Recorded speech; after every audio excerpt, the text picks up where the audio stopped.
You're listening to episode 28 of the Afros and Pixie Dust podcast, LOL for Life with Mark. Hey, Diz friends. Welcome to episode 28 of the Afros and Pixie Dust podcast. I am your host, June. This past weekend was New York Comic Con, and it was my second time going.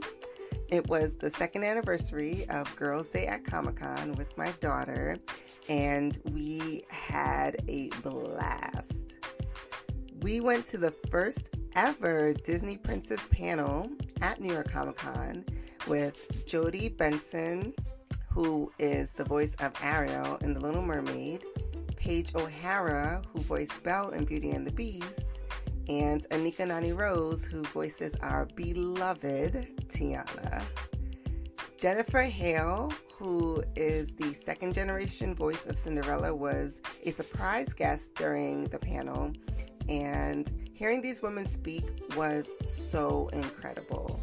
They shared a little bit about how they got started with their careers, and it was really great to hear their stories and to see how equally impactful creating these stories was for them as it is for us to see them.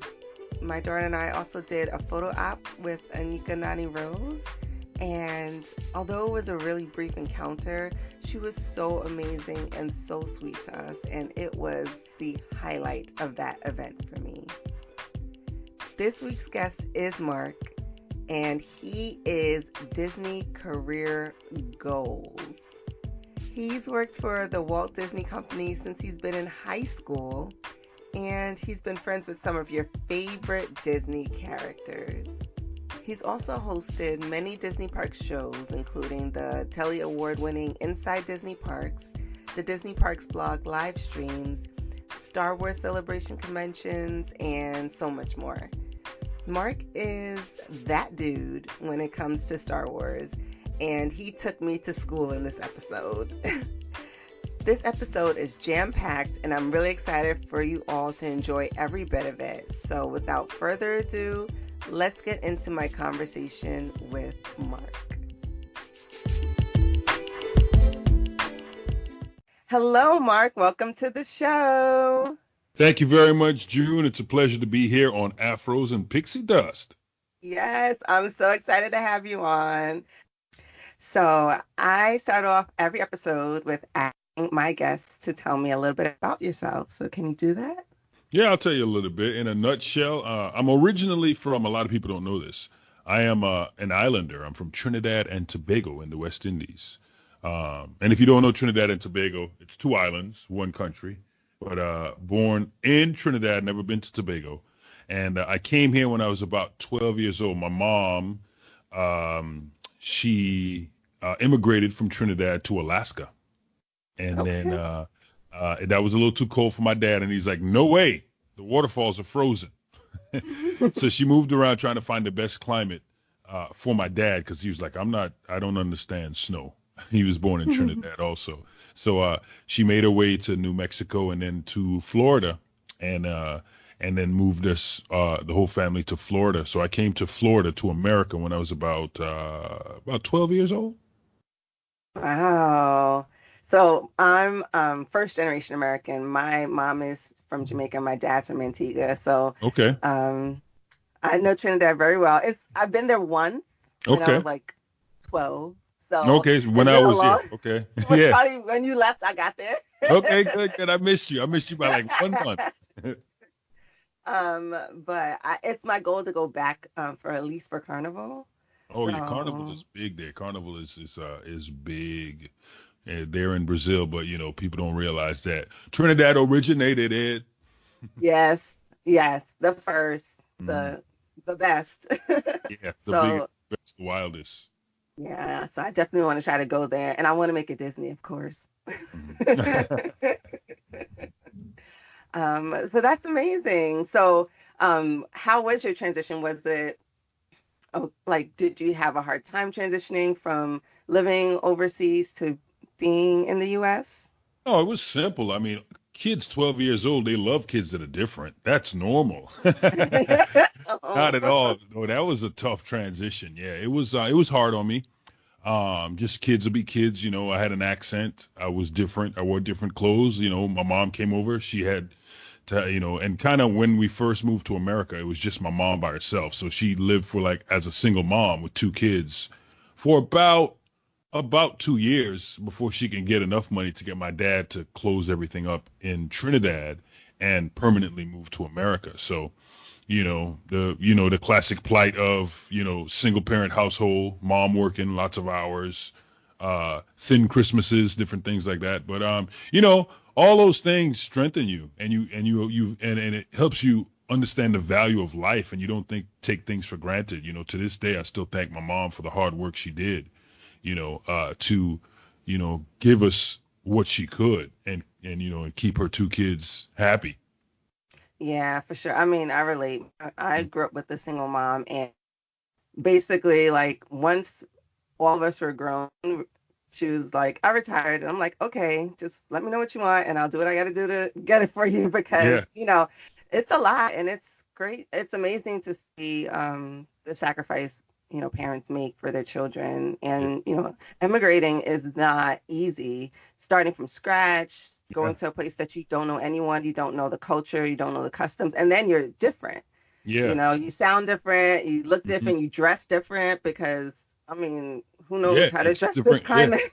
Yeah. It's a different culture. And given this climate right now with, how people feel about, immigrants or people that are here illegally, there's arguments on both points. But in between that, you have a group of people that are not here illegally, that are immigrants, that are working hard, and that are trying to do the right things, and that gets swept up in the dogma of everybody's the same, and that's Right. that's really sad to see when I look at the news and I look at things happening and I look at, I'm not making it political, but you see in the news what's happening to families and you just go, man, that, if that was happening now, that could have been my mom, that could have been us, Hmm. because they're not really looking to see exactly what's going on. They're just, for what it feels like, it's just you're just lumped in as you're trying to get in here, get out. Uh, Right. Yeah. but, uh, but yeah, but so big ups to the moms, single moms and single dads, or even families, just here trying to make it and trying to make a better life for like not even thinking about themselves or their kids, but for the kids. So big shout out to everyone out there doing that. Right. I mean, if we didn't get these opportunities, who knows where we would be Yeah, now, exactly. and where the world would be. They Hmm. wouldn't. Yeah, there's so many things that people contribute just from different cultures and just being different and wanting to add to society. Yeah. So I have to ask you, Hmm. do you code switch? Do you have like a thick accent that you fall into every now and then? No, my brother does because he stayed close to my parents. I Okay. do not, but I'll tell you this. I can't even do a good Trinidad accent. Like it's gone. Yeah. But what will happen sometimes, and it might happen, it happens to people that, had a different accent and they lose it. When I get tired, my tongue gets tired. So in Trinidad, we'll say tree. And Yeah. tree is the number tree, not Yeah. a tree with trees on it. It's 1, 2, tree. So I don't do my THs. So a lot of times when I do voiceovers and I'm doing a lot of dialogue, I'll stop dropping the THs and it'll freak the director out. They'll be like, "What did you just say?" So now I've learned when I go and I say, "Hey, I have an accent. What you hear now is an accent. So when I get tired, please pay attention to my words." And then they'll go, "Okay, we got you." Yeah. But they'll stay on it as I start to get tired, and my tongue is like, okay, I'm tired of making these ths, these yeah, Yeah. these. So the th sound is a lot of work. Yeah. I feel you. Yeah, So you know what I I'm talking about. I have a few accents. I have like a New York accent. Okay. I have like, I don't know. I don't even know where voices come from, Hmm. but like I grew up around a lot of Southern people, so sometimes I like somehow pick up a drawl sometimes. And Okay. then my mom didn't have a thick accent. She came when she was like 18, so she kind of lost a little bit. But I grew up in the Bronx, Okay. with everybody. Yeah. So when I get angry is when the little twang comes out a little bit. And then people like look at me like, wait, What? Where is this now? Okay. the other character comes out for some strange reason, or my kids will look at me like, what? Okay, mom, I don't know who this is, but I'm gonna listen because I don't know what to expect. So Yeah. I totally get you. Like Yeah. it kind of just switches every now and then. You have your different accents protect you. If you get mad, you might get the little, the New York comes out. It's time to protect. It's time to protect June. Bring New York out. Right, right. So they don't Yeah. connect the two. Yeah. But reeling it back. All right. There we Um, go. Yeah. when did your love of Disney first start? Oh man. It really started when I didn't really know much about Disney in Trinidad. I had a Mickey Mouse watch and I knew who Mickey Mouse was. Um, but it really started when I came here to America in the 90s, and I got my first job. My first job was at Walt Disney World. I remember in high school they had like a career day, and I remember this lady standing there with this big Disney smile on and that round name tag in a dress, a suit jacket and a skirt, smiling, and she's standing at a counter, and they had the military was there, different stores from around our, Tampa and stuff, but then there was Walt Disney World, and I had never been to Walt Disney World before. I think I'd been to Walt Disney World once, and it was just like if you remember your first trip to Disney is like I was probably like 13 or something. If you've never been to Disney, it's a lot to take in. It's Hmm. colors, it's noise, it's music, it's characters, it's dancing, and you're seeing this stuff live. Some people have never seen like a Broadway show, and I was one of them. And so parades with floats, and it was a lot going on. A haunted house that scared me.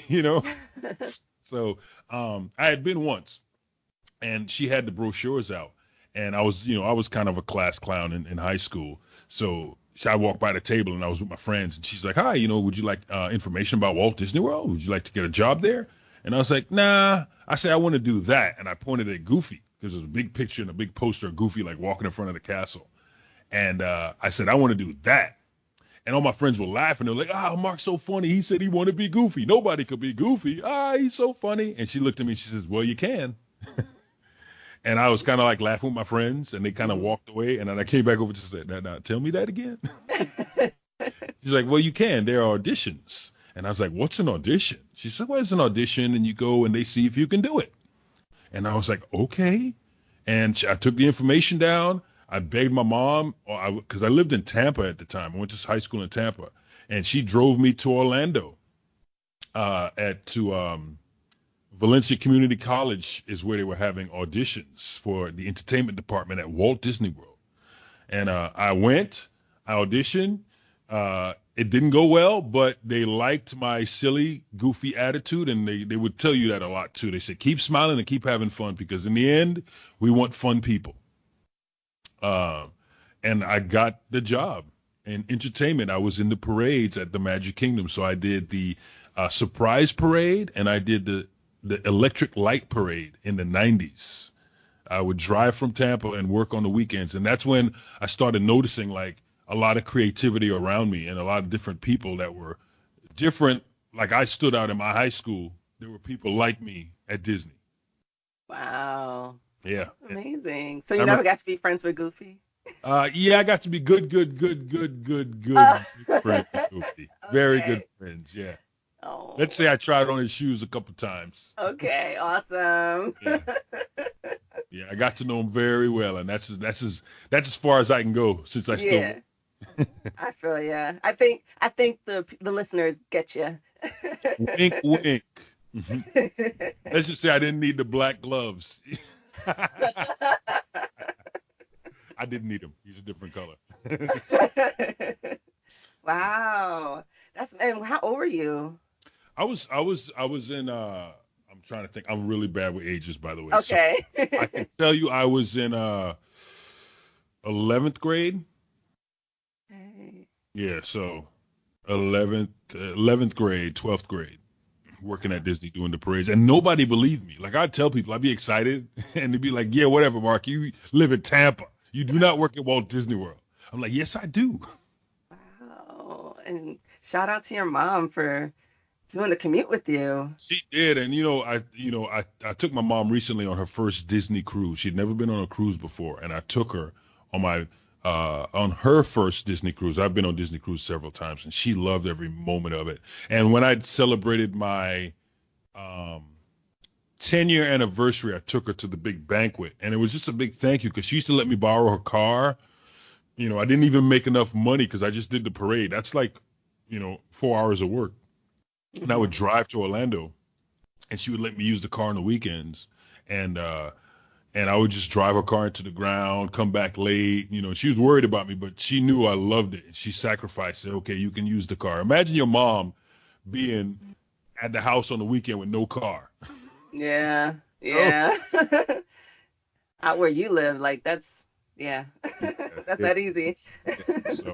So I really appreciate the sacrifice. She really let me follow my dreams, even to the point where she almost made me quit because she was like, Mark, you're not making any money. You're only working on the weekends. And all that did was really push me to try to get full time, which I did. Yeah, wow. And the So rest is history. that's history. Yeah.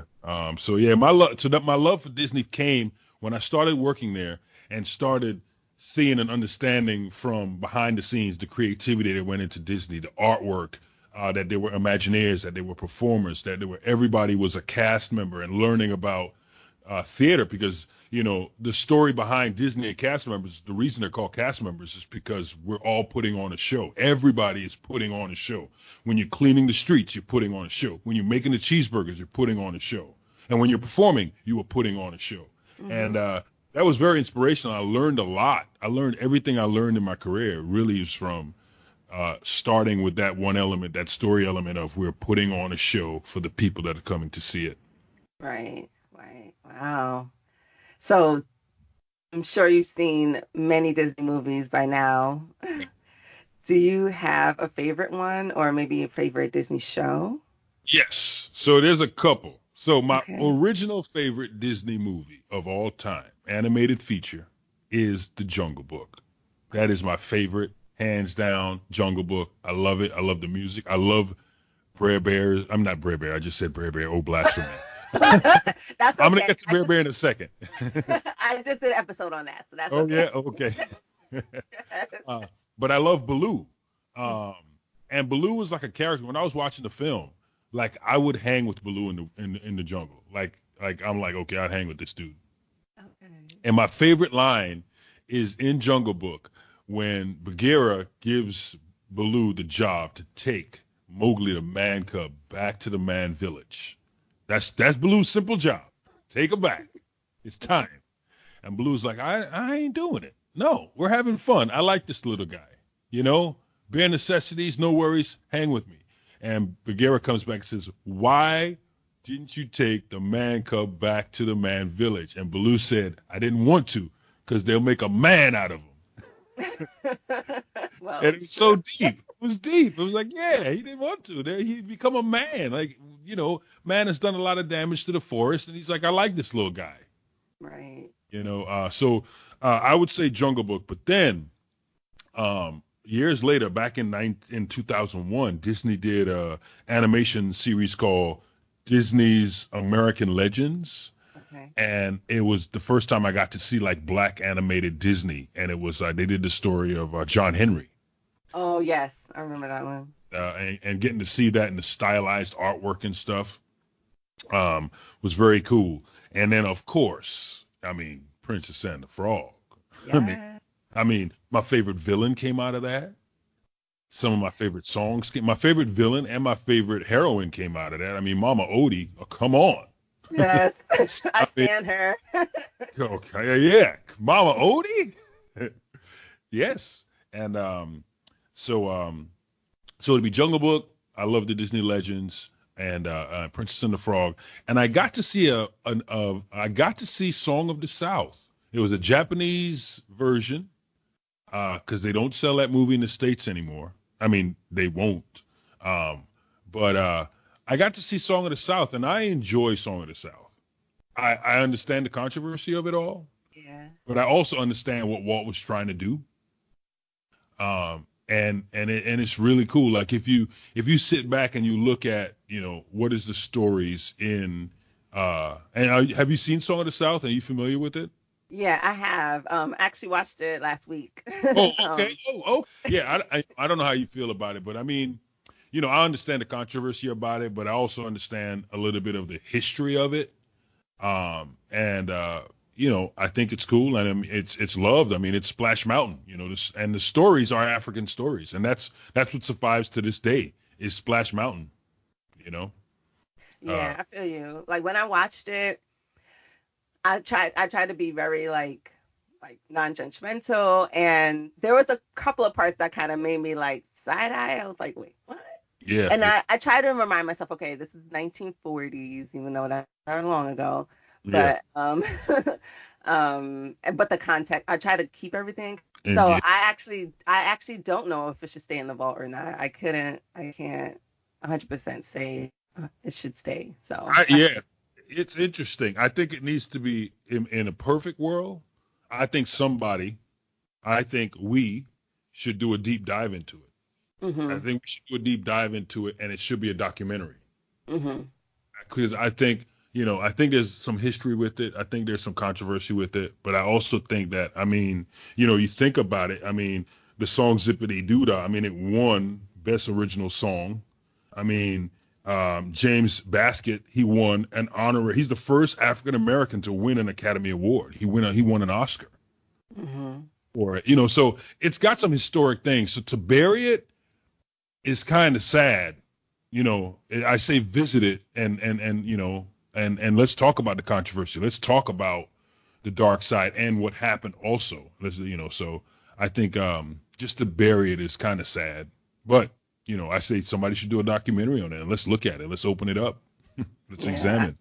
I agree 100%. Like I was talking to a guest about it, and it kind of became clear like it needs to be a large roundtable discussion. Like there needs to be lots of voices, lots of opinions heard, and people of color need to actually be able to see it and give their opinion and talk about how it made them feel. Yeah. Because I think there are a lot of different opinions that will come out from that. Yeah, I think so too. I mean, going with the wind, that was a big one, and that kind of is the same.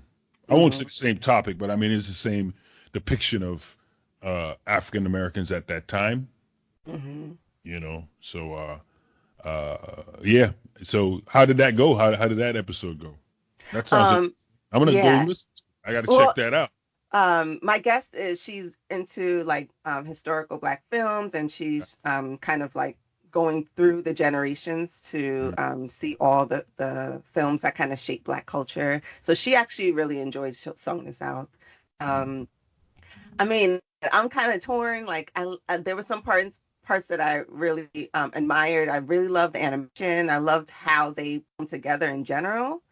And then there were some parts just like, oh, I don't know. So, Yeah, yeah. There's some parts in there, when she yells at Uncle Remus, mm, you kind of go, oh, that's right. Oh no, mhm, you mhm, know. But I also think I had learned recently too that the stories of Bear Fox and Bear Rabbit also were oral stories that they would tell on, slaves would tell on the plantations and stuff. But the stories had codes in them to use uh-huh. the Underground Railroad. Okay. So I thought that was cool too. Yeah. Just and I think that can open up a dialogue just to say, hey, you know what? And this is a springboard for those stories. Here are those stories, and here's more of those stories: Bear Fox and Bear and Bear Rabbit. Hmm. Um, yeah. So And then the voices of the animated characters, they were black voice actors, well, black actors yeah. that voiced those characters, Hmm. which kind of took me aback when I first heard them talking. I was like, okay, Hmm. I wasn't expecting that, Yeah. but What's funny? What's funny is on a side note, when I saw the trailer for Princess and the Frog, hadn't seen it yet, and I hadn't really been, I've been to like Louisiana, but not like deep Louisiana. I've been in the tourist section, mhm, and I heard Ray talk, the little lightning bug, and there's a mhm, funny scene, and I was like, it took me back. I was like, whoa, easy now, because you're like, okay, here's the first black, full on animated feature by Walt Disney World, and then when Ray spoke, it was this thick drawl that I had never heard before, but it sounded so stereotypical. Mm-hmm. And I was like, whoa, wait a minute. But then I didn't realize that, no, that's like not just black people or white people. That's just a whole Louisiana kind of deep bayou kind of sound. Oh, yeah. And yeah, but I didn't know, and I was kind of taken aback. And I tell you what, I sure was balling when Ray got stepped on. Spoiler alert. I was like, what? We always give a moment of silence for Ray because that dude, well, he was that bug. I did a show where a lot of Disney animators were there, and a lot of the people worked on Princess and the Frog, and they were celebrating the success of it. And I had to come out and do a little stand-up before. Well, I didn't have to, but I can, so I did. It was really welcoming them, but sometimes I'll just say, you know what, I'm going to write 5 minutes of material. And I was celebrating them and telling them how, groundbreaking it was. And at the end, I said, but yeah, why y'all got to kill Ray, though? And they were all seriously, no, I'm not, that's not a joke. Yeah. It gets the people going. It's provocative. Why are you trying to Pixar us? We don't need you to Pixar us. And you know what I'm talking about, Jude. Oh, yeah. Why you got to Pixar us? We came here to be okay. We need a redo. So, are there any particular character that you identify with? Yeah, well, like I said before, definitely Baloo, Goofy, and I really got to know Baloo as well. Okay. So I would say those two characters a lot is definitely Baloo and Goofy. And as a Star Wars fan, Chewbacca. Okay. So those are the three characters. My favorite Disney characters are. I got to know a lot of Disney friends throughout my years. Okay. Yeah, so a lot of villains. So a lot of villains. Like I said, my favorite villain is Dr. Facilier. Mm-hmm. But another one that was another favorite villain of mine is Jafar from the animated Aladdin. Jafar is great. Okay, a little shade in there, but that's okay. I don't blame you. Jafar is great. I mean, like I said, first of all, it's Dr. Facilier, but Jafar is just so prim and proper, but he's just so, it's him and Iago, and they're just a funny team. Mm-hmm. And speaking of funny team, and another funny team is Yzma and Kronk. Yes. They steal the show. That's like the best part of the animated film is Yzma and Kronk. That's it. Yeah, they do. They take over. They take over. It's the Yzma and Kronk show. Like I fast forward through everything else. I love when people dress up as them, especially for like the Halloween parties. Oh yeah, okay. And then they go on like Splash Mountain and they kind of like pose as they go down. I love that.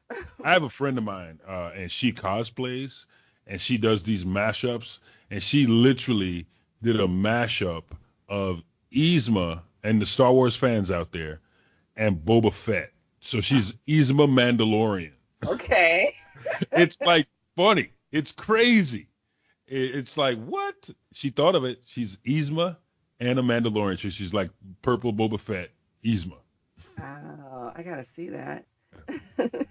So you pretty much are Disney. If you say so, I'll take the title.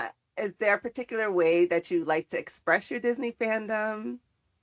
Yes, there's a way I like to express my Disney fandom, and it is if I'm wearing stuff. If you've ever been to San Francisco, there's the Walt Disney Family Museum. Have you ever been there?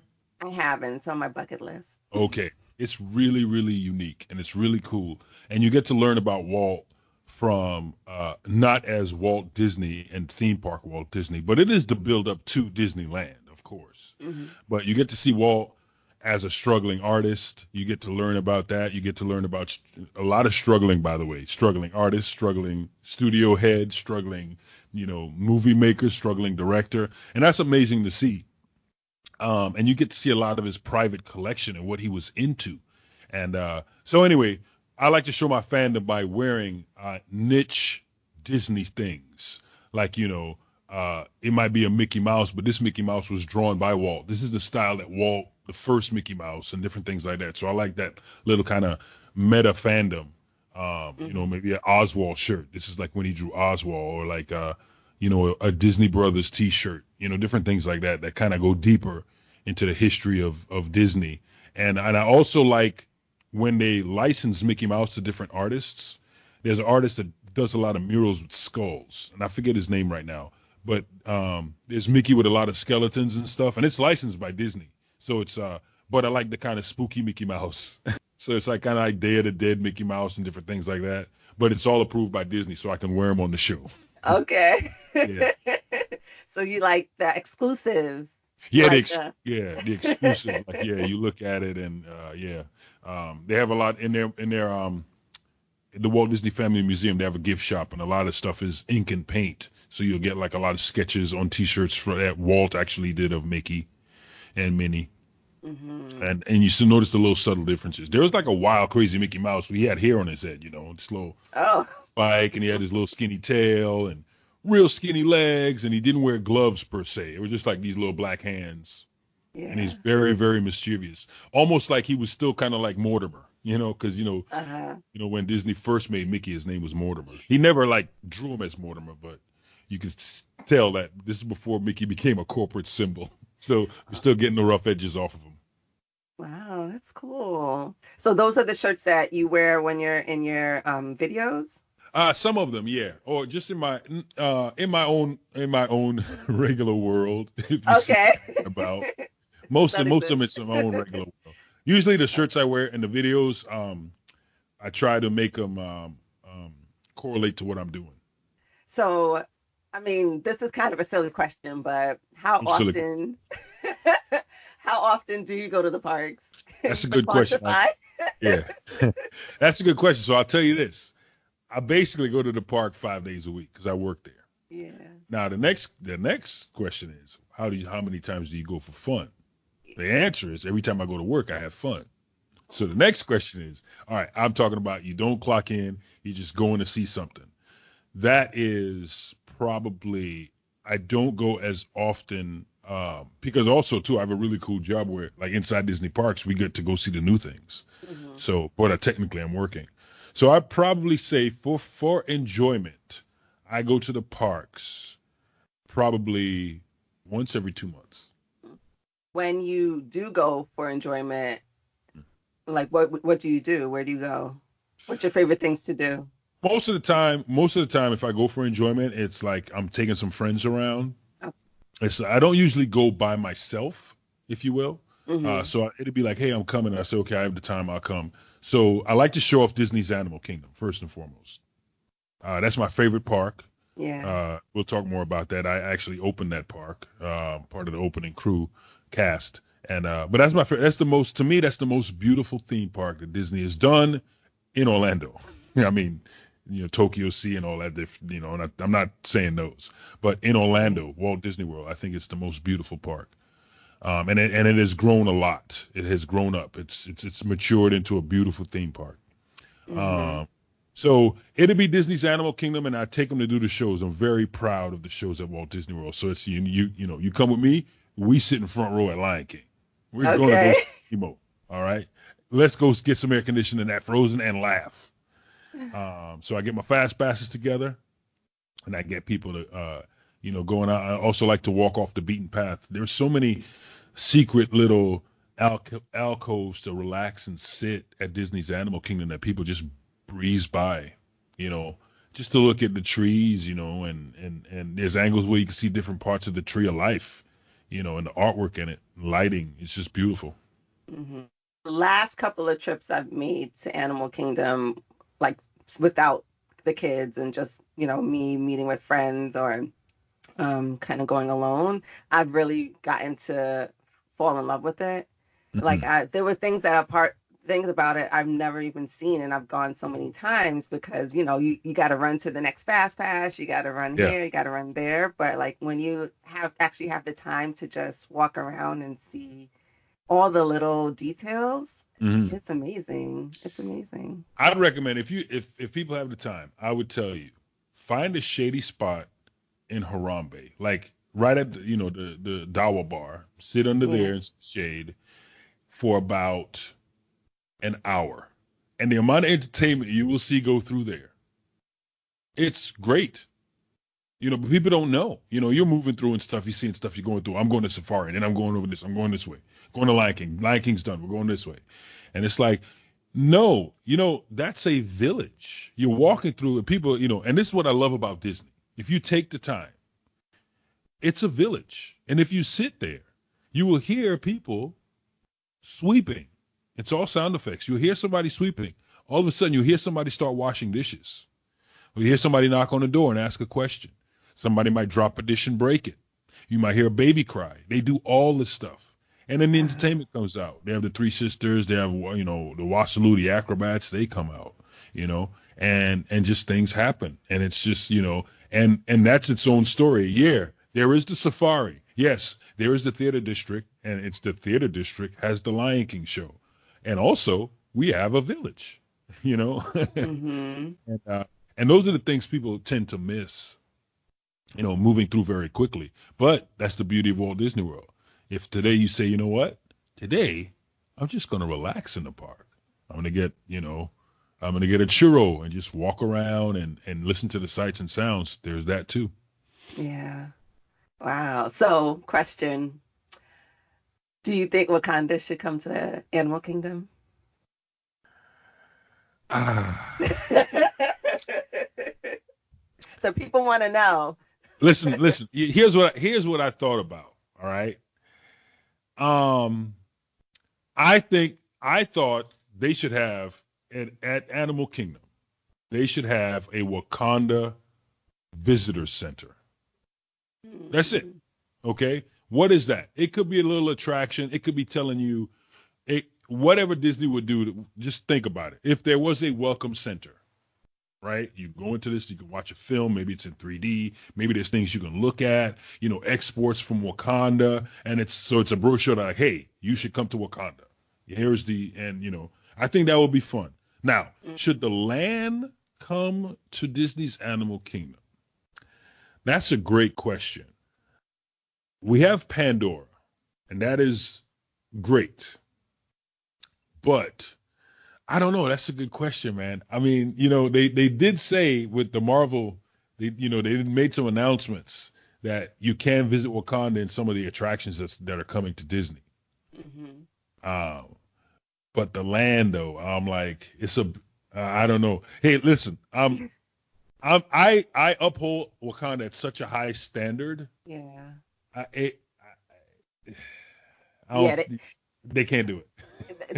They can't make it like Pandora. It got to be on a whole Well, nother level. it's going to be on the Star Wars. It's going to be on Galaxy's Edge Exactly. level. Yeah, it's going to be on Exactly. Galaxy's Edge level.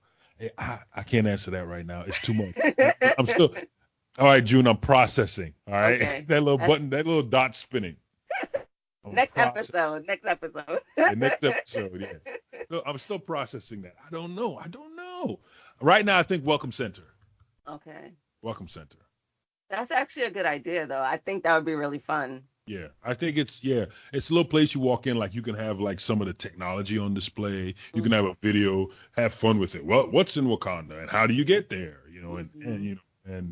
and the legend of the protector, and then you can, and maybe, today only you can meet, T'Challa, Black Panther, Yeah. part of the meet and greet. Yeah. And I feel like if they have a meet and greet, they should give you an option to either meet T'Challa or Black Panther. Oh, look at Because, you, next level, because hey, I need the mask to come off every now and then. Because, yeah, sometimes, well, I only met Black Panther once, but I was looking at those eyes through the mask to make see, sure.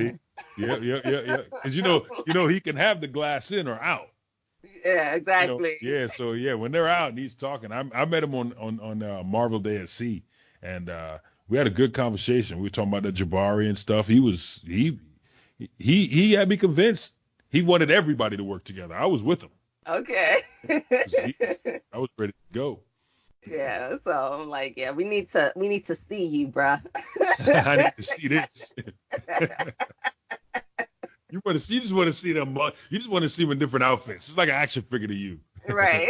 You want to see the dashiki. You want to see different stuff. Yes, yes. And I love purple, so I got to see the purple robes, all of that.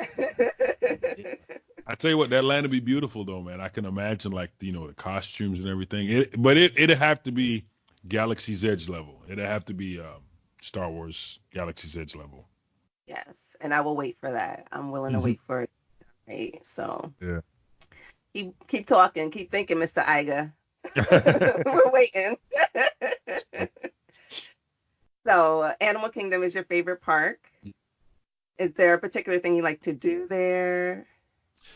Yeah, well, I had the pleasure of when Pandora was going online to be open, I had the pleasure of going on tour to bring attention to it, to advertise to it through Disney marketing. So I played a character. His name was Jonathan Freeman, and he was born on Pandora.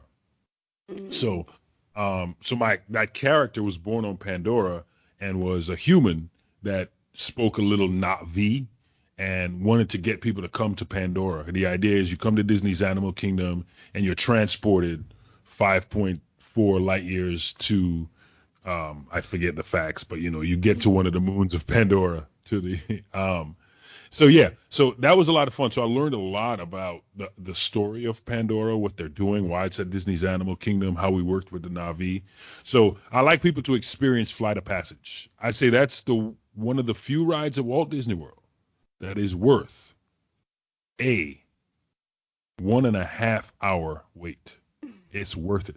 Now, when Rise of the Resistance comes out at Galaxy's Edge, I think I'm going to change my tune. But right now, Flight of Passage is worth it. If it's an hour wait, it's worth it. That's like 30 minutes. Yeah. I mean, I'm saying it won't feel like 30 minutes. I'm saying for the value of what you get. 1 hour is, because you might go to a ride and say, 30 minutes for Small World, okay. Yeah. So, maybe not 30 minutes for Small World, but I heard you pause on that one. Yeah. Like 15, 20. Okay. I heard you pause on that. Yeah. Okay, Mark. You know those rides, right? You walk by, you're like 15. Let's do this one. Yeah, exactly. And that's what we've done so many times. We love them, right? But you're like, Peter Pan 10. Yeah, let's do this. Oh yeah. Peter Pan 45 next. See ya. Mm-hmm, exactly. Next time I come, I'll hit that. But yeah, I agree. Pandora is beautiful. Flight of Passage is really dope. I think it might be their best ride. Until. Yeah, I'm gonna say best ride. ... Okay. Yeah, so I like to do that, and if you've never been, like I tell people, if you do get fast passes, it's really cool. It's best to do the Na'vi River journey and then Flight of Passage. Mm-hmm. It really gives you the full experience of the planet of Pandora. But yeah, I like to do that, and like I said, I like to relax and walk around. The scenery and the theming is so beautiful. Like I actually like to walk around Yak and Yeti. Like I will walk into that restaurant, and they be like, "Can I help you?" I'm like, "I'm just looking around." Because it's like someone's house. Like I love it. Yeah. I walk around and it feels like, now my grandmother by no means had a house this big, but it's so eclectic that it reminds me of walking around my grandmother's house in Trinidad. It's the weirdest thing. If you walked around my grandmother's house, it doesn't look like that, but there's something about just the aging and the theming of the things in that restaurant feels like someone lived here and they collected these, when that's not what happened, and I get this calming feeling. So I just walk up the steps, I walk around, people are like, who's this dude? If you walk around it, it looks like a house. There's like it's different sections. It's beautiful. If you ever get a chance, if you're ever at Disney's Animal Kingdom, walk into Yak and Yeti and just look around. They'll let you, it's Disney. You just walk and say, I just want to look around. They're like, yeah, no problem. Wow. I'll tell you a story about Joe Rohde really quick. Mm-hmm. So I've had the pleasure of interviewing him several times. I interviewed him for when we opened Pandora, the World of Avatar. Just interviewed him for the top 5 things at Disney's Animal Kingdom. And then one day we were doing it was a media event for Pandora. So at the end, when it opened, they had a party at night, and Joe Rohde was just walking around. People could talk to him if they wanted to, and they had a guy in um, where Everest is, so in Asia, and he was playing the sitar, and Joe Rohde was walking around and taking pictures of the walls and stuff, and I kept following him like a stalker because it was so funny to watch him take these. And so the thing about Joe Rohde is, I'll tell you a thing about when they were designing Disney's Animal Kingdom, when they were like creating Harambe, they went to villages in Africa, countries and stuff in Africa. And if they saw a bicycle leaning up against a wall, they would make that wall and they would buy that bicycle. So the bicycle up on the wall in Harambe is not a bicycle they made or bought in America. That bicycle came from a wall in a country in Africa. Holy moly. Yes. So a lot of the things you see laying around weren't built by Imagineers. They were purchased in that country and put the way they were. So Joe Rohde was walking around Asia and he's taking pictures and putting them on Instagram, and he kept saying, "You can't tell me this doesn't look like you're really there." And he's taking these pictures and posting them. And it was just so fun to watch him enjoy what he did and just still revel 20 years later on how it looks like you're in that country. But Wow. you're in Florida in a theme park. Mhm. And he was just walking around, and it was just fun for me just to walk around and watch him take the picture, and I'd follow him and take the same old picture. He knows where to look. Right. And a celebration of that too. I'm not trying to do a commercial, but another restaurant is Tiffin's at Animal Kingdom. Uh-huh. And if you haven't heard of this restaurant, it's right outside of Pandora, and it's not tied to Pandora, but what it's tied to is it's a restaurant dedicated to the Imagineers that built Animal Kingdom. So there's different displays in different rooms of the artistry and the ideas that they put into the park. Can you dine with an Imagineer there? I think I've seen They've something like yes, they've had those experiences. I don't know much about them, but I've heard those experiences, and I know they have done them before. I don't know if it still happens. that. Okay. If anything, that would be the place to do it because, like I said, there are so many things on display, and it's a fun place to walk through also. Mm.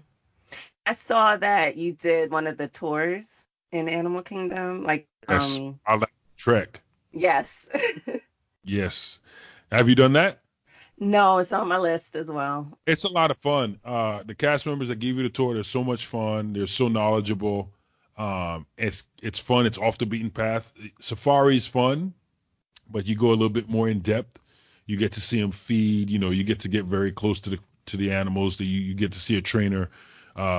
You get to they kind of harness you up, and you can get very close to the edge and watch them feed the hippo. They tell you who the hippo is and his personality, and they feed him, and they tell you a little bit about the hippos. You do a little walking tour. You walk over the crocodiles. It's really fun.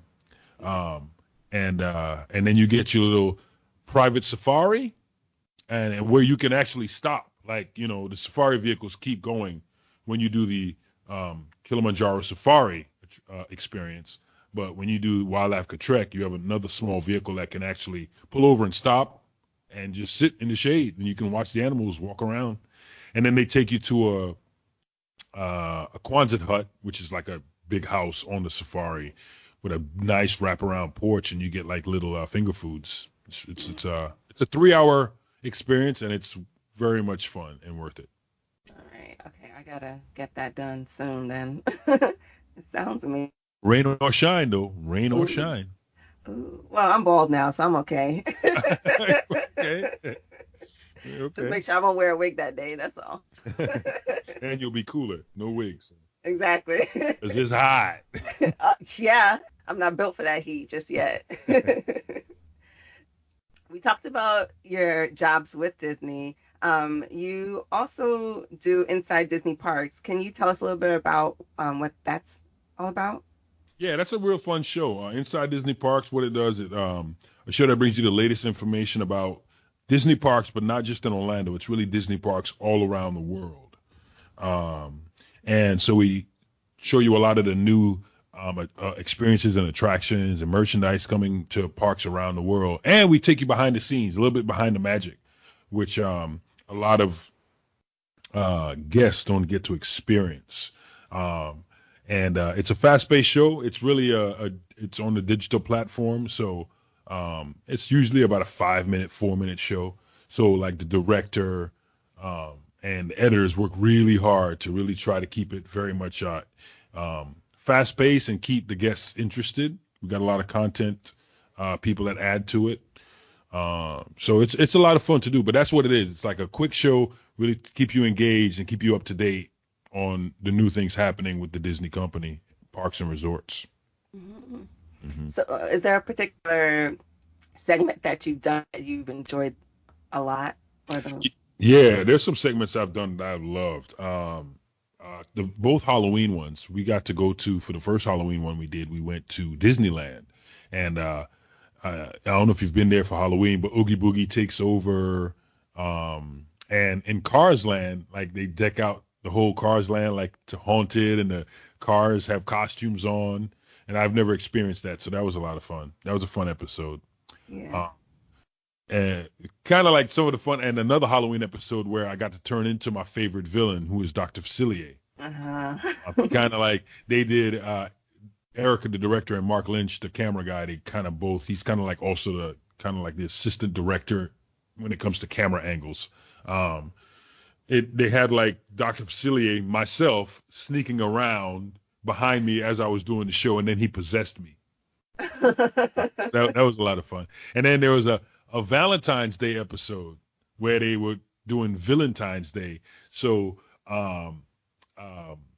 Cinderella's stepmother set me up with her daughters, and it wasn't going well. And they were great. They were so funny. Like that was one of the most fun episodes because they had me in stitches. Like I just kept laughing. We were having so much fun.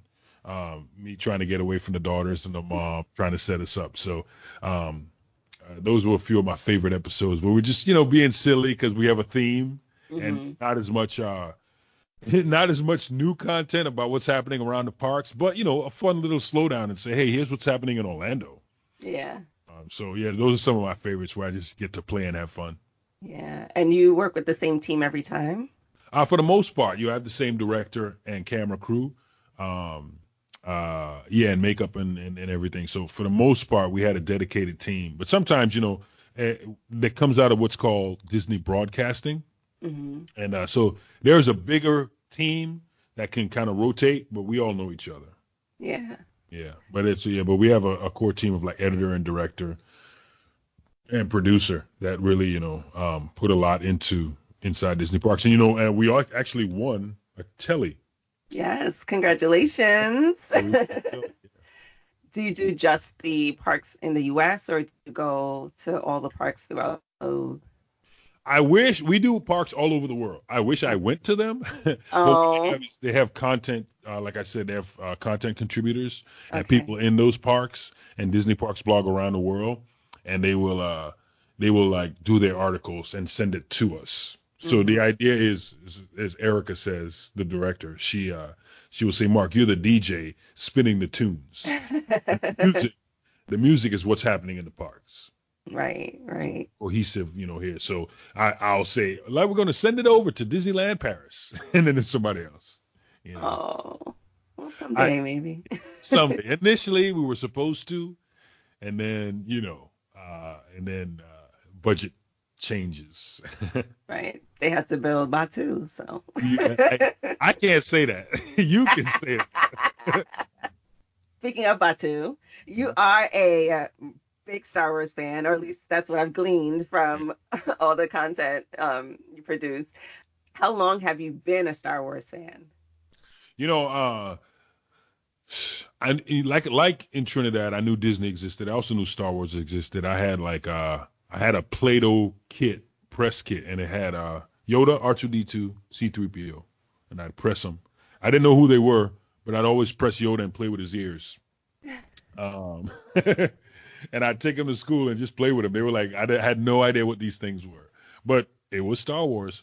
I think I really started liking Star Wars when I became friends with Chewbacca, and how people reacted to Chewbacca I was curious. I was like, wow, people like Chewbacca. Like, they really like, who is this? And I went back and I started watching Star Wars, but I just was watching Chewbacca. And I was like, oh, I get it. He's like the ultimate wingman. Yeah.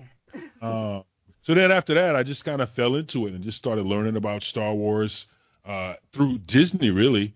And after that, they had an idea, and they said, hey, let's do something called Star Wars Weekends.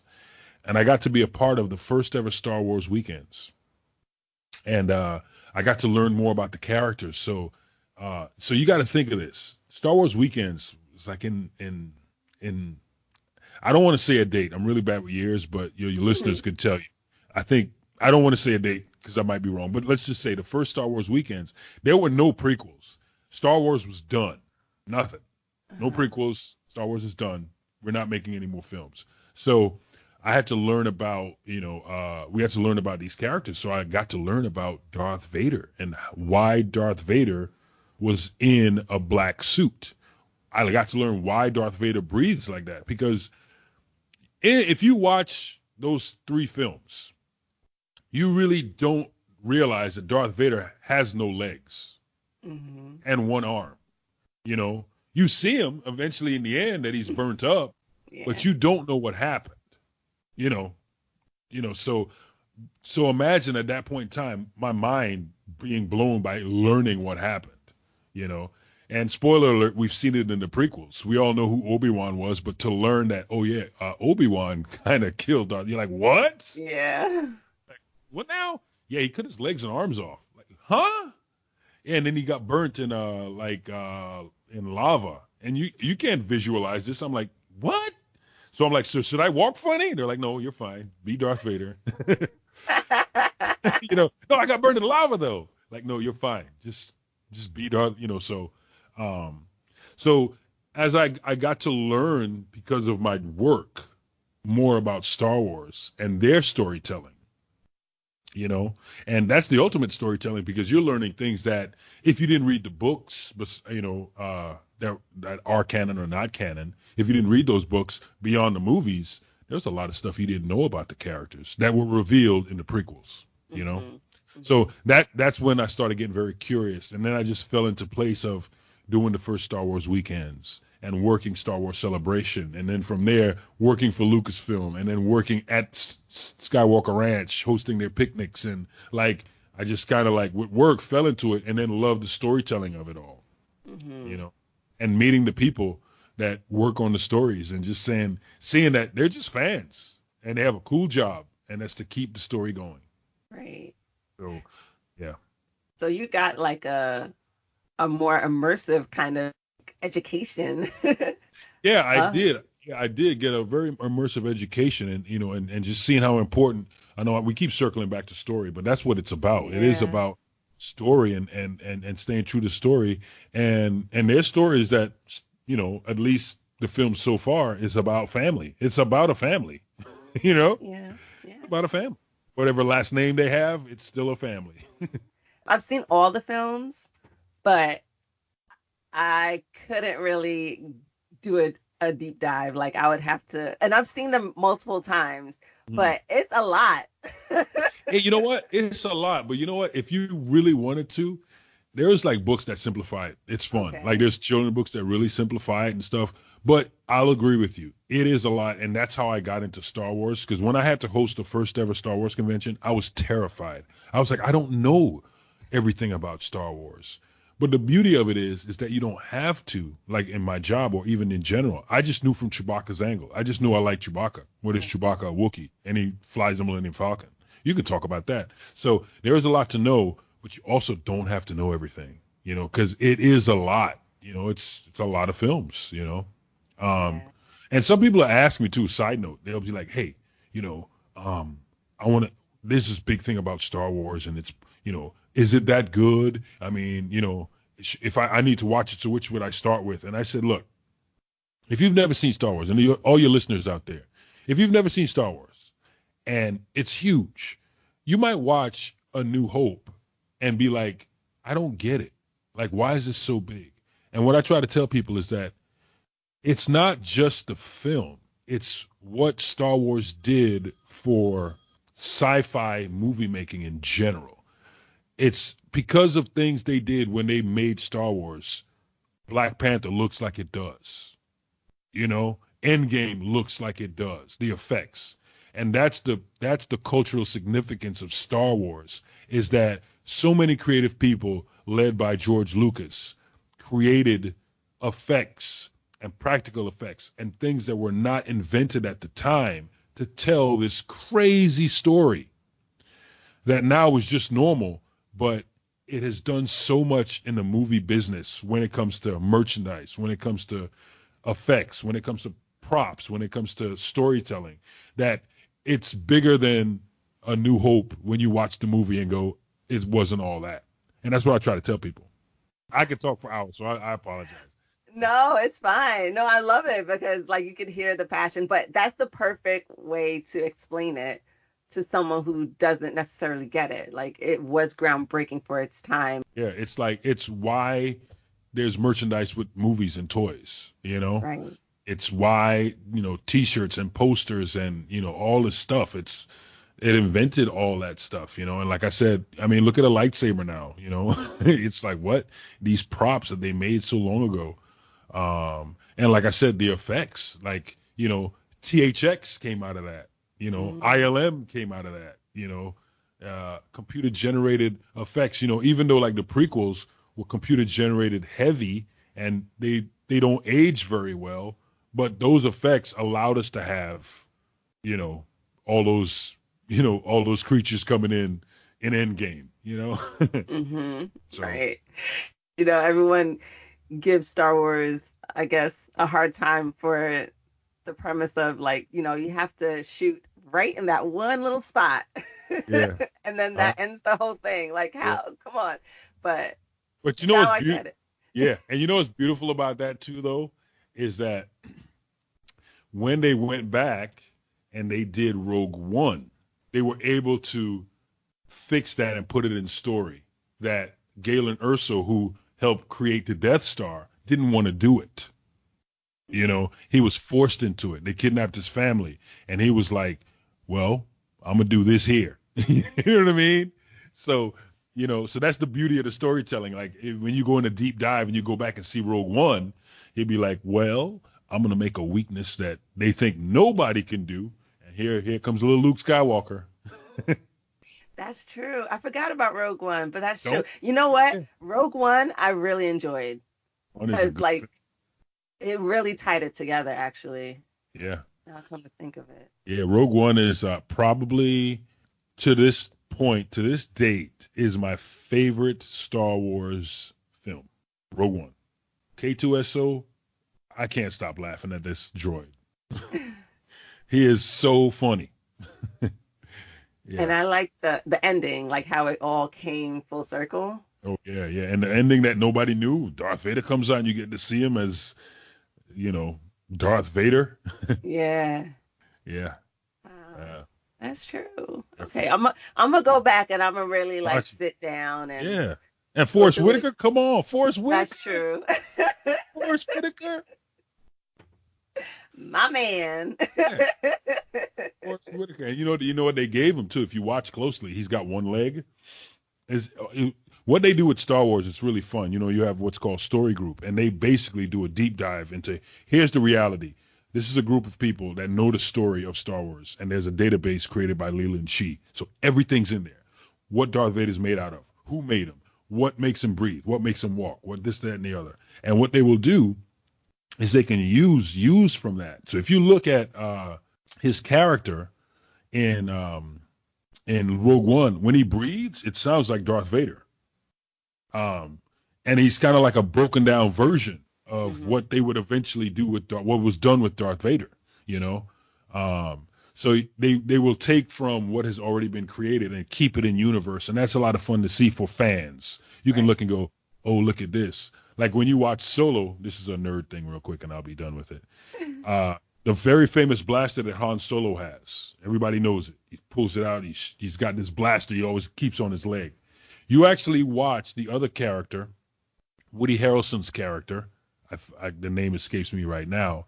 He gives him that gun, but it doesn't look like that. You watch him break the gun down and hand it to him as the version we see. And that's for fans. Fans love it. Then you get to say, wait a minute. No wonder that gun is so, that's why he holds on to that gun so long. That's why it's a big blaster. It's like it was a part of a bigger gun or whatever if you were into that kind of stuff. So that's the fun about Star Wars too, is the little treats they give you because they know the story and they mine from what's already been brought to make new stories.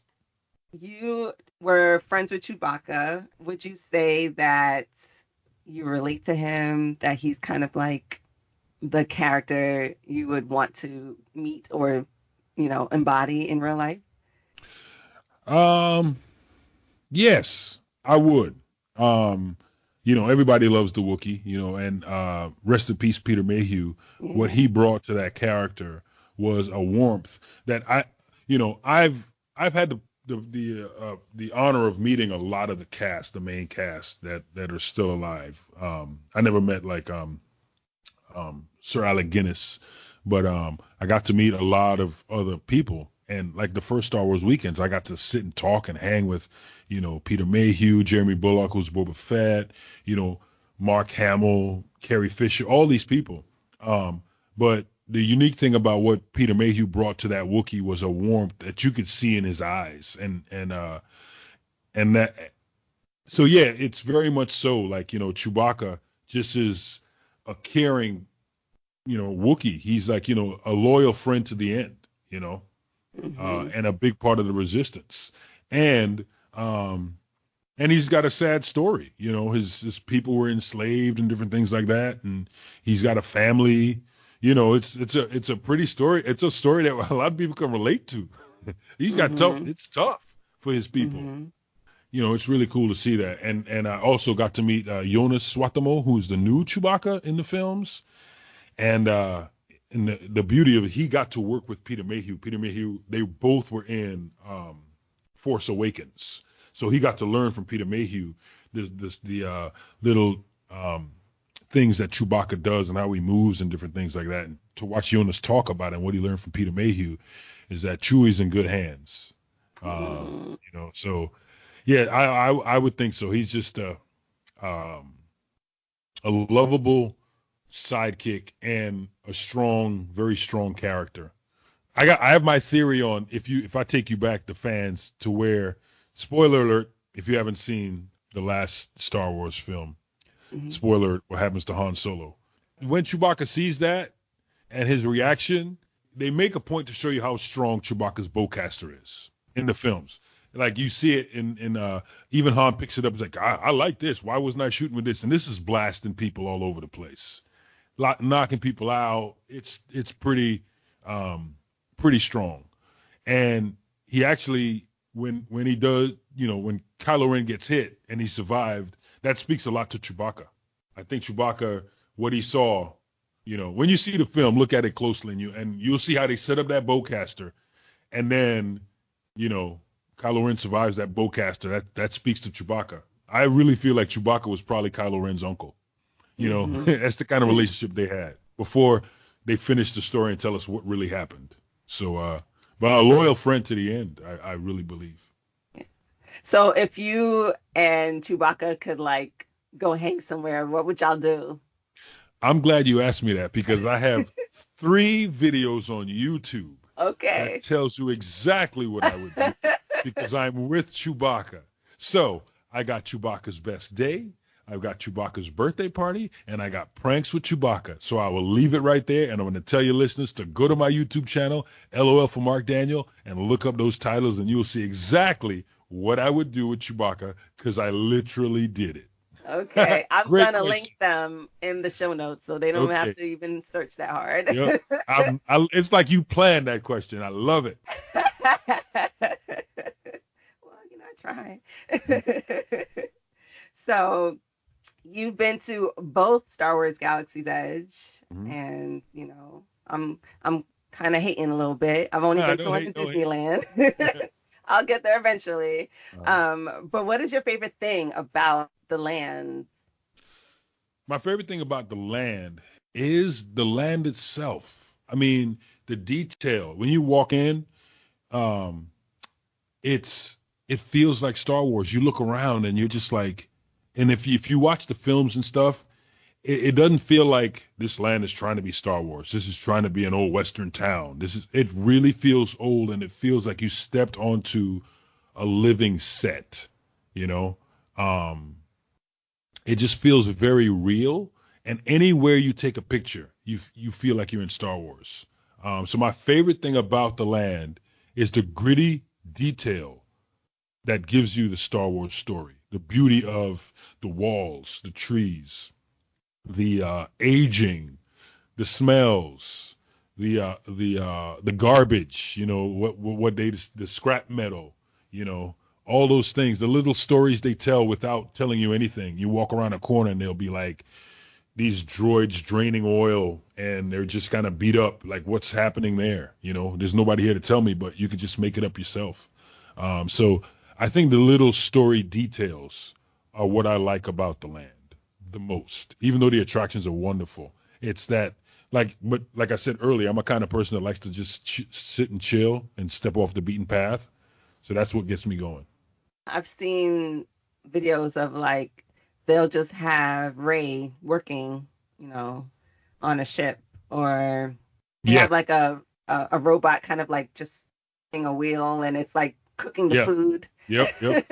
And it'll like break down, and then Mm-hmm. they'll try to get it working again. So it seems like it's just a world, and we landed on it, and we're tourists and walking around and seeing what's happening. Yeah. So it definitely is very immersive. It is a whole nother planet. It's a whole other planet, and it's fun. I have the pleasure of being an opening day cast member, so I'll also be working in Batu as what's called a kembe at Savi's workshop, where you can have your own hand-built lightsaber. So I got to work with some Imagineers and directors and stuff. And what's unique about that land is that it's fun. If you want to play and you want to immerse yourself, the cast members are equipped to play along because they are from Batu and they work at Black Spire Outpost. And each cast member is from a place on Batu, and you can ask them. You say, where you're from? And they'll say, I'm from Pika. And there are 3 different places you can be from, and they will talk to you about it. Wow. And it's a lot of fun, and they know you're from a different planet. They can acknowledge it. They'll welcome you, and that's how immersive it is. And the cast members make a big difference, and it's really cast members in general. The difference is that they're from a different planet. Mm-hmm. Kind of like Pandora, but like on a different level. Yeah. Pandora, they'll speak a little Na'vi to say welcome and everything, but I don't recall that you can ask them like, what moon are you from, and they tell you. But with Galaxy's Edge, they are from a place. It takes them 30 minutes to get to work. They know who's in charge. They can tell you stories, and they've heard legends. What we see on Earth are movies. What they know are stories and legends. And they might not know everything because that they helped us out too. Say, it's a legend. Maybe you don't know the legend of who's Boba Fett. You're like, I don't know Boba Fett. I've heard the legend, like he's a bounty hunter. Is that right?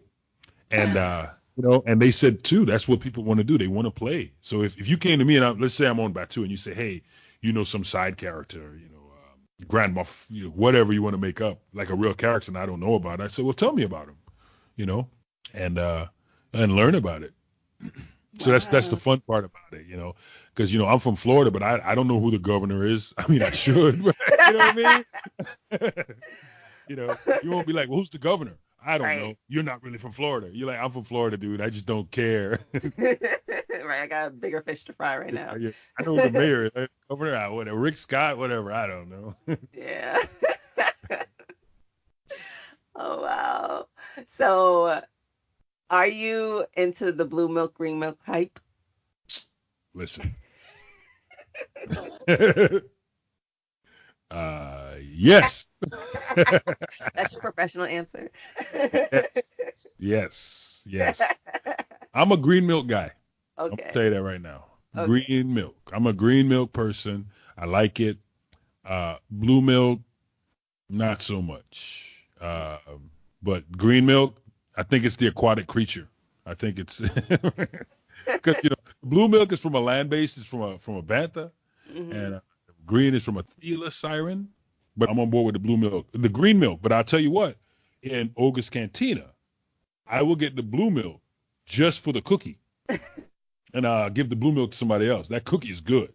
There's It's a kind cook. of like the Girl Scout cookies. I don't know if you the Girl Scout cookies. I do. Which one? It's like a coconut cookie. Oh yeah. Oh, they changed the name, right? It was a Samoa. Now it's a caramel delight, maybe Oh or yes, something. yes. Hmm. Yeah. Um.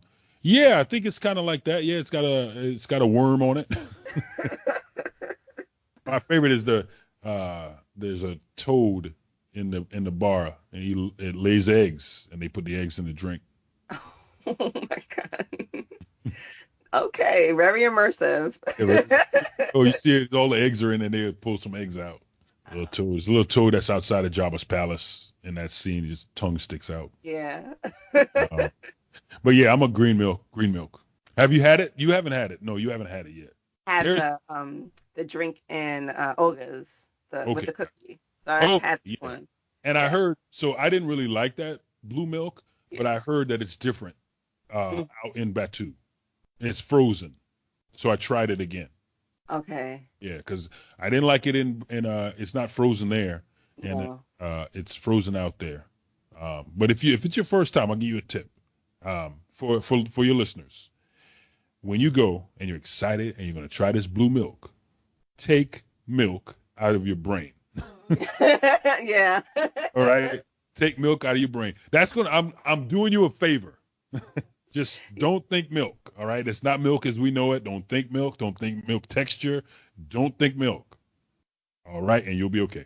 I think that's what messes with people. It's kind of trippy because you're Yeah, expecting some yeah, kind of a different milk. flavor or Yeah, texture. yeah, yeah. Because for most people, know what milk tastes like. They know what milk feels like in their mouth. They know milk, and you just assume it's blue milk. It's milk, Hmm. but there's no milk in it. Vegans can have it and enjoy it also. But yeah, just don't think milk, and you'll enjoy it a lot more. I'll try it. I don't know. It does not look like something I want to try, but I'll do it once for science. The green? Both. I Oh haven't. yeah, I've tried the one in Olga's. I yeah. haven't tried like the frozen one. So I'll do it. I'll do it just once at least. So are you excited for the? I know it's not called a hotel, but Oh yeah, um, yes. I did an interview with and she said she met you, yeah, Diamond from Diamond. Art That's my Theater. sis. She my Okay, cousin. okay, look at that. Yeah, she just interviewed me a couple weeks ago, and so we were talking about that, and I said, look, I said, Diamond, never call it a Star Wars hotel again. It is the Star Wars Galactic Star Cruiser. And I'm very excited about it. It's going to be so immersive, like Galaxy's Edge. They say when you're going there, you're going to pull into a terminal. That's what you're pulling into. What's at Walt Disney World is a terminal. This is the story. When you get to the terminal, take off your luggage. You go into the terminal just like an airplane, and then you will board your shuttle. And you're going to really board a shuttle that's going to send you to a galaxy far, far away to meet up with your galactic star cruiser. And you have 2 days, 2 nights of an amazing experience. And then you have an excursion, like any cruise, back to the planet of Batu. Gonna be dope. Yeah, yeah, it's gonna be really cool. And they said it's gonna be, you walk around the ship. There's things to do. There's tasks and different things like that. So you get to spend two days and 2 nights in the Star Wars universe with aliens and droids and all kind of stuff, playing games, eating food, secret missions. It's gonna be exciting. So I'm So very excited about it. it's like a stationary cruise. Like it is a cruise. It's a cruise ship. It's a So, cruise, yeah. It's a cruise. It's a wow. cruise on a starship. So when you get off the Magical Express, they drop you right there. That's your shuttle. Is it Yeah, they'll drop you at the terminal. at the Uh, terminal? yeah, when they drop you at the terminal, or you could drive. So Magical Express will drop you there, and you're Hmm. gonna walk in. You'll see the Star Wars. This terminal will get you to, and I can only imagine what they're gonna do. I mean, if you've written Star Tours, like It'll be like Star Tours on steroids. Like when you get on Star Tours, it is like an airport. It's like, doon, doon, these flights are going here. Here's where we're going. You're walking through what can feel like a terminal. But it's going to be a next level, real terminal. You get dropped off, you're going to walk in. I'm sure they're going to have posters for where you're going. They take your information, and it's okay. We have your luggage, and now boarding, shuttle 25, get on that thing, and you would be able to see outside of it. They said when you get on the shuttle, you will leave the planet and look at the stars, eventually jump to hyperspace, and then see the Star Cruiser in the distance and link up to it. And then you get off and you're on it. Wow. There's a shuttle to take you to the Star Cruiser. And then when you're on the Star Cruiser, you get on a shuttle again and go to Batu. Okay. Get back on the shuttle and takes you back to the Star Cruiser. And then the Star Cruiser shuttle back to the terminal, which is on Earth, to go home. Those Magical Express buses or those shuttle buses better be dope. They better do like a whole separate. I'm sure they will. I'm sure they will. It's going to be amazing. Like blacked out windows and all of that, I'm sure. Yeah, it's going to be. Yeah. They got us. Yeah, they got us. And I mean, I'm going to have to save my coins. I'm going to have to do something. I'll work some overtime or something. Hey, you know what? You get in line, sister. People like putting money aside. I know. I mean, like, maybe I'll do it someday because I'm figuring it's going to be booked out, like, as soon as that clock strikes, it's probably going to be booked out. But you need to start flashing that media pass and try to get in on that media preview, girl. Listen, but I'm gonna figure it out. Don't worry. Figure it out. See me in there. Yeah. So I heard that you can possibly choose side. That's the big thing about Galaxy's Edge. Very immersive. I've not experienced the app yet. So there's an app on your phone, Disney Play app, and it links into the transmission from Batu. And yes, so if you have your app running, your decisions you make will decide and determine, what team you're on. Because kind of on Batu, they have different teams. It's like, are you a smuggler? Are you with the Resistance? Or are you with the First Order? And smugglers are kind of like playing, we go where the money is. Yeah. We go where the money is.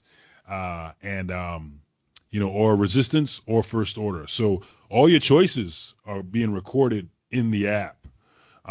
Even when you fly the Millennium Falcon, if the app is running, the credits you get after you crash and whatever, and he subtracts it. So basically, Hondo is running a transport, and he's asking you to, hey, run this transport, get me some coaxium and stuff. And as you bang up the ship, at the end of the when you land back on Batu, he tallies it. He's like, you banged it up.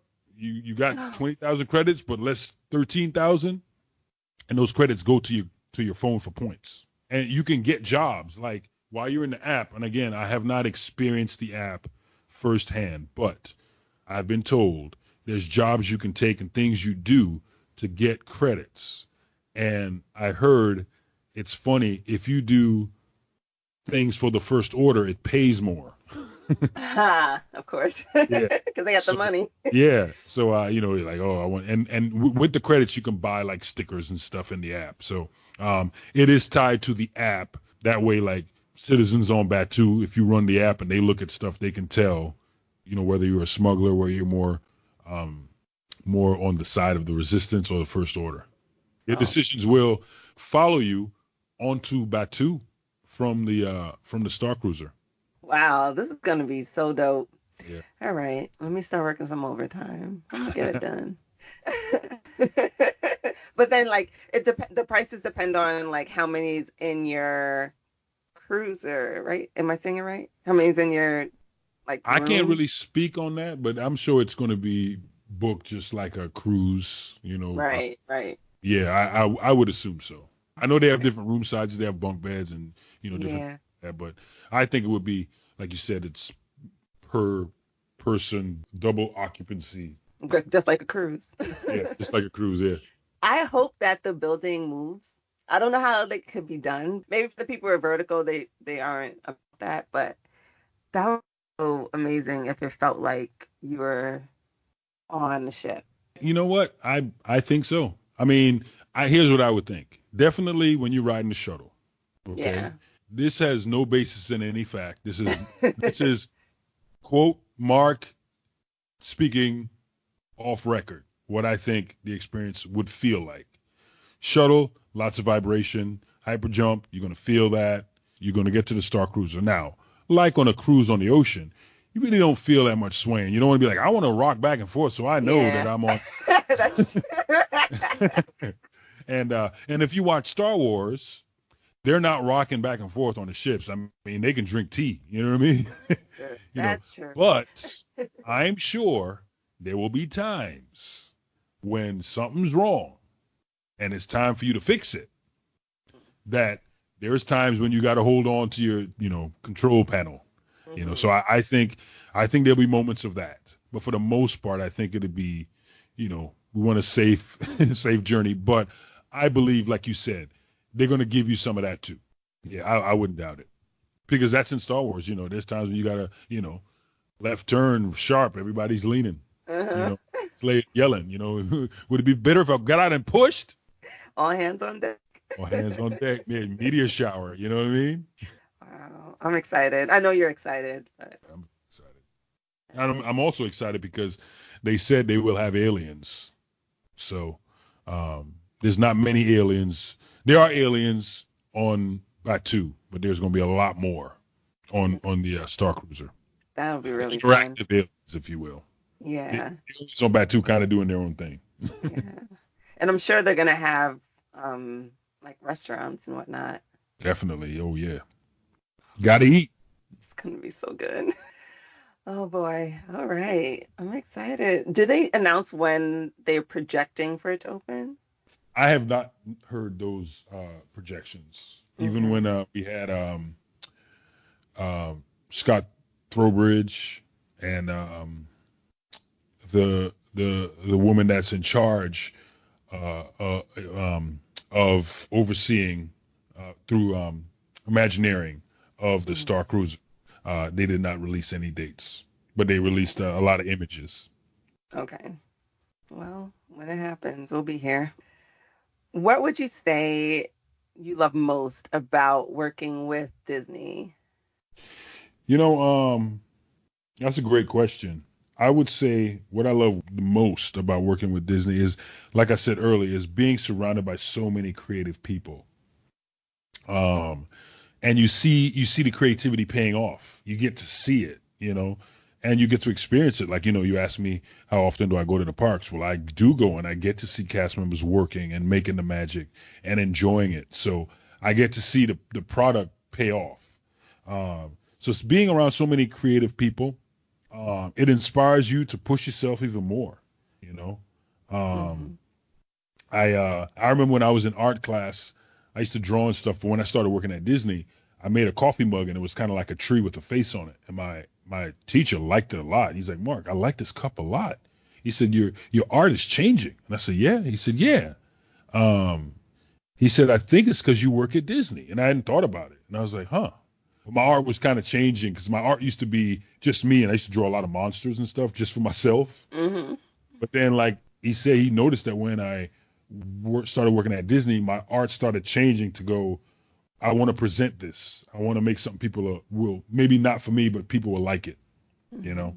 Hmm. Um, and it's the first time I saw back when I worked at Disney. I started working at Disney's Hollywood Studios, and they actually had a functioning animation studio. Yeah.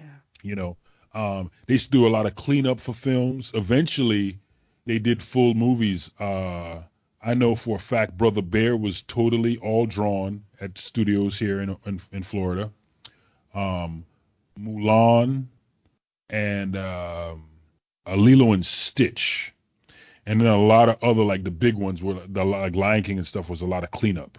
What they call cleanup, where they do a lot of the animation and they erase a lot of the pencil marks, circles Hmm. and stuff or in between, which I learned from Floyd Norman. I'll get into that in a second. But so a head animator, like a head animator, will draw Ursula.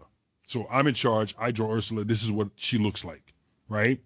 So now they're drawing Ursula, and if she has to dance, they will draw Ursula with tentacles up and Ursula with all tentacles down except one. And an in between artist takes Ursula to get to that point.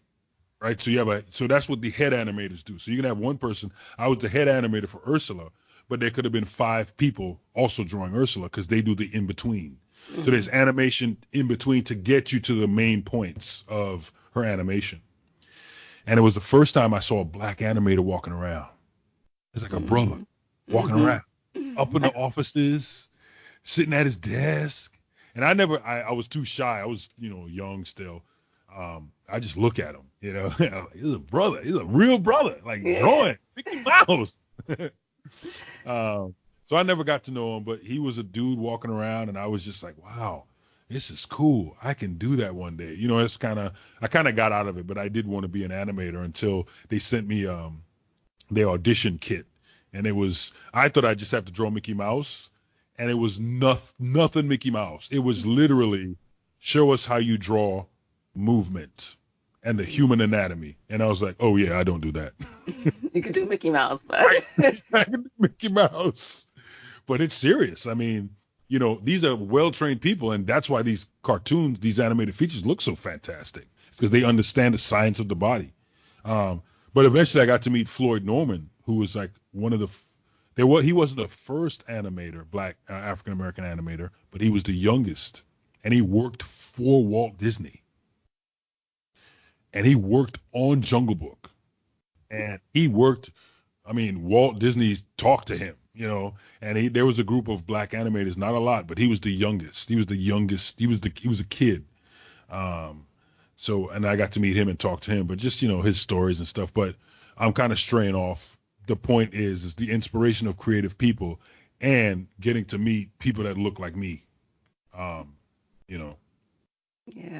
no, that's beautiful. In addition to working with Disney, you do comedy. When did you get started with that? I started doing that like after I worked at Disney. I started as an improv comic at it was a show called Comedy Sports where they did improv comedy, and you were 2 teams and got points. But kind of started that, and that closed, and I went to SAC Comedy Lab here in Orlando, which is like a well-known established improv comedy theater. And I don't know if you're familiar with Wayne Brady from Whose Line Is It Anyway? Mm-hmm. He used to be at SAC Comedy in Orlando. That's where he learned improv comedy, and he blew up as, he made improv comedy famous. Right. Put it on, made it a household name, even though it existed for years before. But Wayne Brady is a star improviser. Mm-hmm. He got to stand-up comic status. So I started learning improv at SAC Comedy in Orlando, and then I started working for Disney at an improv show called Comedy Warehouse at Pleasure Island. Yeah, they had a comedy show there, improv comedy show. And improv comedy is not stand-up comedy for your listeners. It's more like a group of people taking suggestions from a live audience to make scenes and songs that are funny. But my dream was to stand on stage by myself and do my own jokes. Yeah. And so that inspired me to really, my dream was to do stand-up comedy. And then I started trying it out. There's a guy that worked at Disney that did comedy. He took me under his wing, and I'd watch him. And then one day I just took a class at the Orlando Improv, which didn't help me in any way, shape, or form. But what it did, it gave me stage time. And that's what you need. Yeah. I had guaranteed stage time because I took the class. So every Saturday night I had 5 minutes. And that's when I really started honing my skills as a stand-up comic. What do you love about doing comedy? Is making people laugh and making people forget about their worries. I have a philosophy. It's called LOL for life. And it's LOL, the number 4, LIFE, because I really believe that positive laughter helps you live a longer, healthier life. And and positive laughter, you're not laughing at somebody falling down the steps. It's positive laughter where you can infect people with positive laughter, just to, so that's my philosophy. I have merchandise and bracelets and stuff that say LOL for life. And it's also taken from Tupac. Tupac used to have thug life across his stomach. And I do too. Yeah. And I wasn't I like Tupac, And I appreciated Tupac, but I was not a Tupac fan in the sense of buying his albums, but my best friend was, and he Mm-hmm. would always tell me, Mark, you got to listen to Tupac, man. You got to understand what thug life means. And my friend passed away about a year ago, and when I saw the Hate You Give, I saw that film, Mm-hmm. and then I understood what thug life meant. It blew my mind, and I was sad that my friend wasn't there to see that film with me, because he always would tell me, "You got to see what Tupac is doing. Forget the media. Look at what he's doing." And he would get all Tupac's books, but I was just not the style of hip hop I was into. Tupac was a poet, arguably. The Mm-hmm. way he rhymed was a poet, and his music I felt like didn't compliment him 100%. There's a few songs, of course, but I was more into like the straight battle rhymes, the straight kind Okay. of underground. He had a few of those, don't get me wrong, but Mm-hmm. I wasn't mentally ready for Tupac just yet. Yeah. And then by the time I got around to it, it was too late. But so that the inspiration of how LOL for Life looks came from Tupac's tattoo. Okay. What is your favorite Disney moment or memory? Whew, that's a good one, and it was a great question. Your life story. Like, I mean, how can you even choose one? Yeah. You know what? I'll tell you what. I had this moment, and I'll just say it. I was goofy. It was years ago, and when you're a Disney character, it's amazing. Kids, because you're represent, you're Goofy, but you're representing Goofy, right? Because kids like Goofy. I don't know. I wasn't part of the Goofy movie. I wasn't part of the cartoons from the 1970s and 80s, but that's Goofy. So you're representing all of that. A kid will have a Goofy plush and carry it everywhere they go. I don't know that, you know, but my job, you hug me, I'm hugging you back. Everybody loves Goofy. You represent him. Um, I was done and I was walking off, leaving to go on break. And all of a sudden, as I went right backstage, as I'm getting backstage, I feel your little kid hug my leg. And, all right, sorry. And, yeah, I gotta, yeah, okay, give me a second. That's okay. Yeah. This little kid hugged my leg and, she said, Goofy, I know you have to go, but I wanted to give you a hug because I have cancer and I won't see you anymore. I probably won't see you. I'm not coming back to see you. And this little kid said that to me in a little kid's voice. The truth of what she said and the way she said it as a little kid and the reality that she had cancer and she had a diagnosis that she would die. And she saw me leaving and she got to me because I could have missed her. She got to me. And as right before I went to leave, because I was going to be gone for 30 minutes, she grabbed my leg and said that. And when I heard that, I just hugged her for like probably 20 minutes. Mm. And they were coming to get me and they were like, hey, Goofy's, but yeah. Uh, and just that, that was a moment. That was a moment where I just kind of felt like, in general, if you're doing something positive in the world, you don't know the effect it will have on somebody. Just sometimes, just saying hi to somebody, you can just say hi to somebody and smile at them. They might say, "Screw you, I'm not in the mood," or they can look back and go, "No one said hi to me today, and this person said hi to me. Maybe it's okay. Maybe people see me." And that's why I really believe positive laughter, and it just reinforce. I look for those things in life that reinforce just doing the right thing and being positive. The world, it's so easy to be negative with social media. I hate this. I don't like that. That's stupid. You know, Taking a moment, we forget just saying, hey, I like that. It means a lot to people, you know, instead of fighting and telling you why you should like it because you hate it. It takes a lot of energy, you know. Mm. Oh, you made a video. It's stupid. Oh, this is dumb. And then you got to fight like, well, you're dumb too. You know, that's an engagement. But you know what also is a nice engagement? Hey, I watched your video and I loved it. Hey, thank you. I appreciate that. You know, I made this for people so they can be happy. Well, I appreciate it. You know? So, yeah. So I would say that so many other moments, but that moment stopped me in my tracks. You know, and then there was another one where we went to well, not me and Donald, but Goofy and Donald went to some inner city boys and girls clubs. Disney was like, you know, hey, you know, Goofy's coming, the kids see him, play with him and stuff. And we pull up in a van and we go to where we needed to go. And it was Goofy and Donald playing with the kids. You know, that's the treat for the day. And as we were leaving, you go and I'm leaving. Now me and Donald, we are walking out as ourselves. And the kids who Goofy and Donald were playing with are now out and they're looking. And one kid says to another kid, says, look at those two people. That was Donald and that was Goofy. And the other kid said, no way, you're wrong. And he said, yes, I'm right. That was Donald and that was Goofy. And the other kid says, how do you know? The kid says, look how short that dude is, right? Because Donald is short. He says, look how short that dude is. And when he got to me, he said, and look how he's walking. Oh. And that hurt.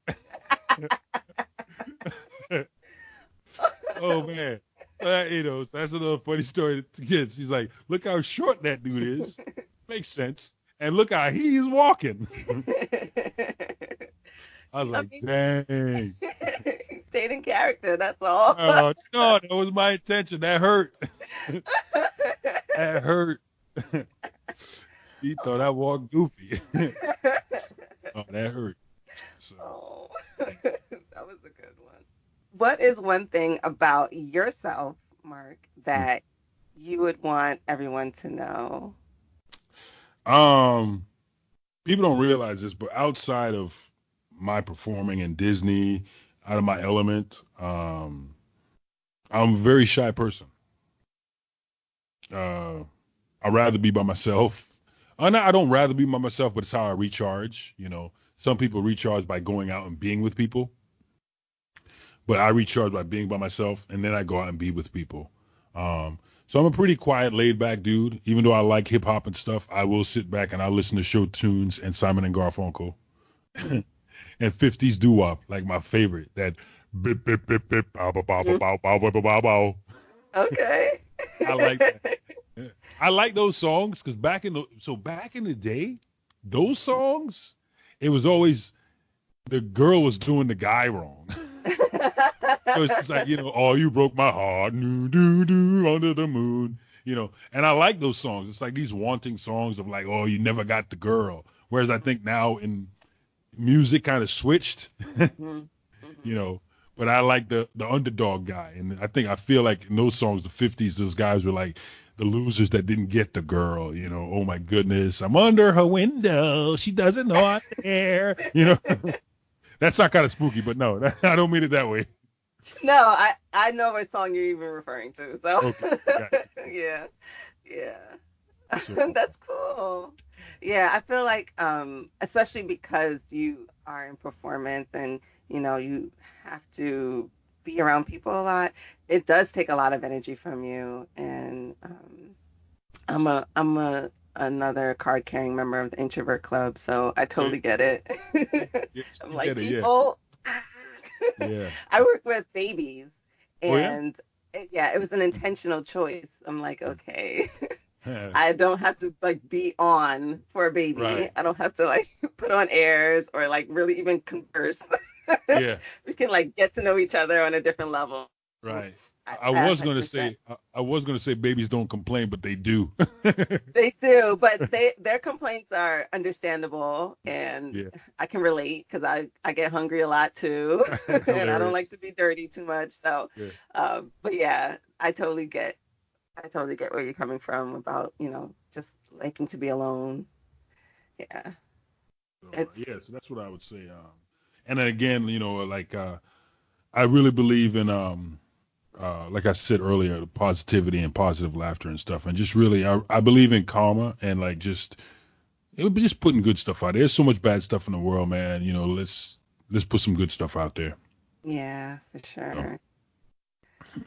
So, Mark, this has been, I knew it was going to be incredible, but I mean, it's been amazing. I really enjoyed this conversation. I'm Um, glad you did. thank you so, so, so much for taking the time out to talk to me. I mean, I loved everything I've learned about you. I wasn't even expecting half of the things you've talked about. So this has been very, like, just awesome. And if people want to get to know more about you or see your comedy, where Mhm. can they find you? Yeah, great question. Thank you. I'm on IMDb, so you can see the stuff I've done. IMDb, Mark Daniel. But on Twitter, I'm at, again, LOL, the number four, Mark Daniel. That's LOL, the number four, Mark Daniel. And Instagram is LOL4 Mark Daniel. Pretty simple. And my Twitter and Instagram stuff, my Instagram is like entertainment. It's funny stuff I put up. And Twitter, I don't get political or anything. Sometimes I might real quick, but it's fun stuff. And then my YouTube channel is LOL4 Mark Daniel on YouTube. And that's where you'll find how I spent my days with Chewbacca. And you can also just simply go to www.markdanielcomedy.com. That's markdanielcomedy.com. And that links to all that stuff I mentioned earlier. hmm And I'll be sure to link everything in the show notes so people Mm. can get to it right quick All right. and enjoy it. So thank you once again. This has been awesome. I look forward to seeing you in parks in the Hmm. future, on screen and off. Okay. And Mhm. and just thank you once again. Oh, you're welcome. And if you ever make it to Orlando, definitely let me know. And I love seeing your posts with all your listeners and followers, Afros and Pixie Dust on Instagram and Twitter. So I also really like following it. It's fun to see. I like to see African American Disney nerds Yeah. because you know what I mean. Yeah, it's cool to see because I've been at Disney. I'm going on 26 years, hmm and it's cool to see that that is a thing, and it's cool. And I've been seeing more of that probably within the last 5 years. Yeah. People really owning it and having fun. So one day I hope to see marketing catering Disney catering to it Yes. with some really unique merchandise. So Yeah. I call us Disblurds. this I don't know blurs, if it's yeah, a yeah, thing or yeah. not. No, I like it. Yeah, no, hey, make it. You know what? I had a friend of mine. You make it a thing, Yeah. right? Because that's how things happen. You make it a thing. So Exactly. I like this blurs. I see it and I know exactly what it is. This blurs. Exactly. Well, Blurs. thank you once again. I appreciate it. And I'll see you in the parks. All right, June. Thank you so much, and I really appreciate it. I had a great time, and thank you to all your listeners for listening to my verbose stories. It was a pleasure and an honor to be here talking to you, June. And shout outs to Afros and Pixie Dust. And I'll see you guys on the Instagrams.